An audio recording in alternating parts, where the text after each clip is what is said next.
So, ayun. Hello, GM. What's up sa inyo, guys? So, andito na naman tayo sa ating episode 3, part 5 ng ating Project Sino content. So, sobrang tagal na natin magkasama, guys. So, sobrang natutuwa ako na lagi kayong nakikisubaybay dyan and nanonood sa ating mga videos. Pero ngayon, tuturuan ko kayo dahil sobrang dami na nating mga tutorials and stuff. So, ngayon naman, simple lang tayo, simple content and maglalaro lang tayo ng Project Sino. So, sa mga gusto pala makalaban ako, pwede kayong maglapag dyan or mag-comment sa ating description or comment box kung gusto nyo ako makalaro. So, tara, battle tayo. Let's go. So, live battle tayo. Manalo, matalo. Okay lang, guys. So, 2 game tayo. So, yan. Return to main menu muna tayo. And yan, medyo nag-bug lang doon ng kaunti. And ayun na nga, si Furay ang kalaban natin. Naka-NFT din si Tropa. So, ayun, waiting lang tayo. Let's go. So, battle start. Ayun nga, same kami ng lineup pero mas malakas yung sa kanya at mas nakakatakot.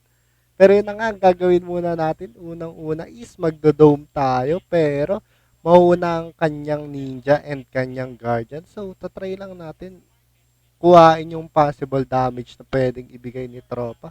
And mag-shield tayo. Ayun, sobrang ganda ng tira natin. Kasi, yung psychic niya is, ayun na nga, inatake niya yung ano natin, yung mid lane natin. Ay, oo, inatake niya yung mid lane natin. Pero, may, may,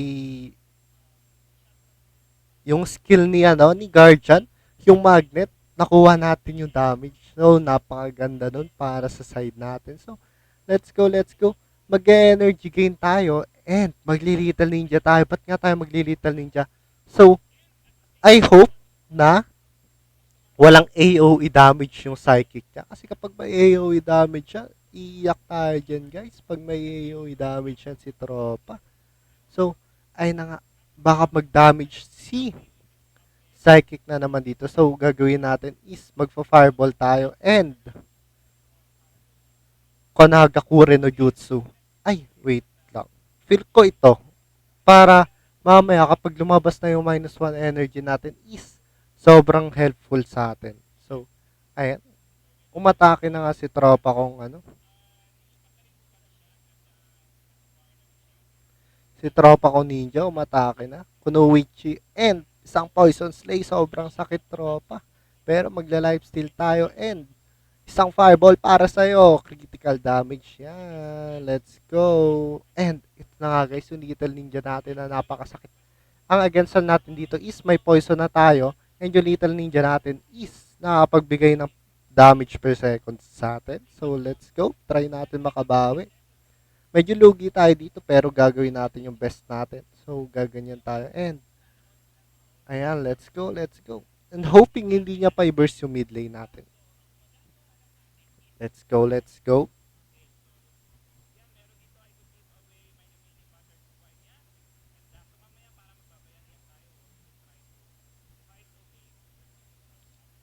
Yun, while waiting, lumabas na yung special skill natin.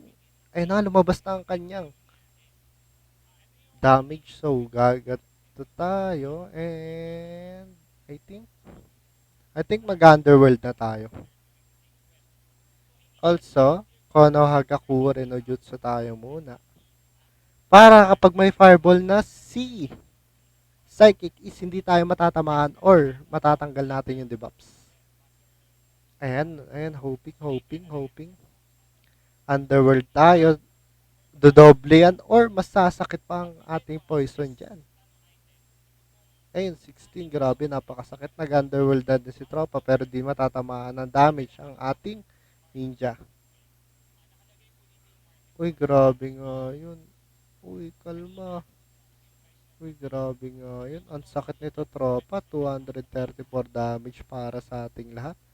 Medyo lugi tayo doon tropa pero ang gagawin natin is ipo-poison lang natin si tropa. Parang mas maganda nag-ano tayo doon.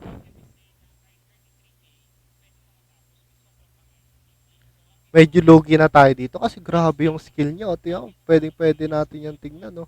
Makikita mo yung mga gamit niya. So, wala tayo yan. So, libre lang tayo. So, okay lang yan.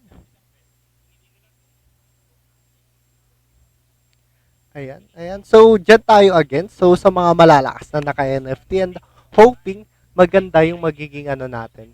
So, ayun, kahit talo, okay na okay yun kasi natuto tayo sa kakalaro natin. So, yun lang guys and hoping may natutunan kayo kahit talo yung gameplay natin. So, yun, let's go, let's go. GG sa inyo guys. Smarty out here. Bye-bye. See you sa next ating gameplay.